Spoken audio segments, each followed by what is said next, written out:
à la veille des échéances électorales qui se profilent à l'horizon, et après les révélations des journaux proches de la présidence de la République, on s'attend à des changements majeurs dans les structures et institutions que sont le Parti démocratique gabonais, PDG, le gouvernement et le cabinet du président de la République. L'opinion est toutefois dubitative, les centres de décision étant multiples et variés depuis octobre 2018. Le scepticisme ayant accompagné les révélations de certains médias sur les mouvements annoncés et attendus reste en vigueur. Les réseaux sociaux grouillent de supputations auxquelles personne ne peut croire. Il y est, par exemple, question de l'entrée au gouvernement de certaines figures de l'opposition vivant ou exilées en France. Laurence Ndon, Alfred Ndiabanda, Alfred Mabika Mouyama et même Séraphin Moundouon. De l'infox pur jus, selon certains de ces personnes jointes au téléphone. Aucun commentateur de l'actualité n'y a d'ailleurs cru.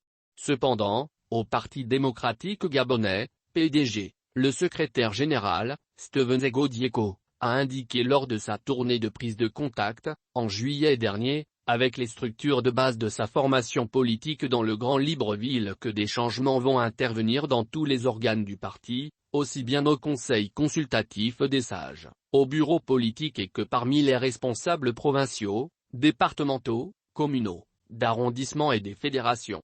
Une véritable révolution du sol au plafond. Mais peut-on y croire ? De même, selon des indiscrétions de plus en plus persistantes, le cabinet du président de la République devrait également enregistrer un ravalement de façade. On y annonce l'arrivée de nouvelles personnalités parmi lesquelles de hauts cadres de l'administration et d'anciens membres du gouvernement. Mais peut-on y croire ? Le gouvernement ? Par leurs révélations sur l'apostrophe coup de gueule apostrophe d'Ali Bongo Ondimba lors du Conseil des ministres du 10 août dernier, le quotidien L'Union et le site d'information La Libreville, réputés proches du palais du bord de mer, ont préparé l'opinion à un changement imminent de gouvernement. Mais peut-on y croire ? Selon d'autres sources proches de la présidence de la République, le gouvernement annoncé serait une mixture d'anciens rénovateurs, courant intra-président directeur général de la fin des années 80 et de la décennie 90, et de membres de la Yuon Team. Il est question de bâtir une équipe multigénérationnelle. Après l'absence d'un réel brio des jeunes, cette idée s'impose presque naturellement.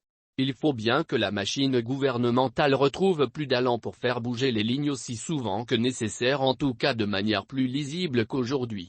Adrien Nkogué Senghone, député à l'Assemblée nationale, François Ngonga Ououno, sénateur, et Germain Ngoyo Moussavou, président d'une autorité indépendante, sont parmi les plus cités pour y faire leur entrée ou même pour en prendre la tête.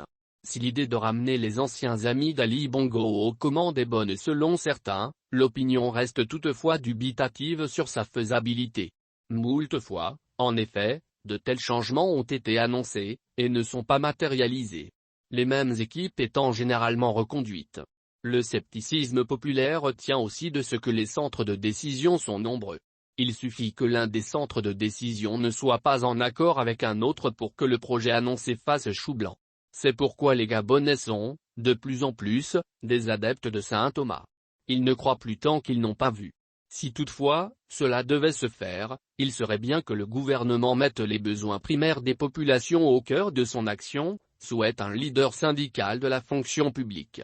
Le Gabonais veut voir dans le gouvernement ou dans le cabinet présidentiel des gens de qualité, des personnalités compétentes, rigoureuses et sérieuses, des personnalités ayant de l'ambition pour leur pays, qui puissent faire en sorte que ses conditions de travail et surtout de vie soient en nette amélioration. Il faudrait en fait faire appel à l'expérience et à l'expertise, des hommes et des femmes ayant une expérience de l'action gouvernementale, de la haute administration ou de la vie politique, estime un ancien sénateur président directeur général de Ndjolé.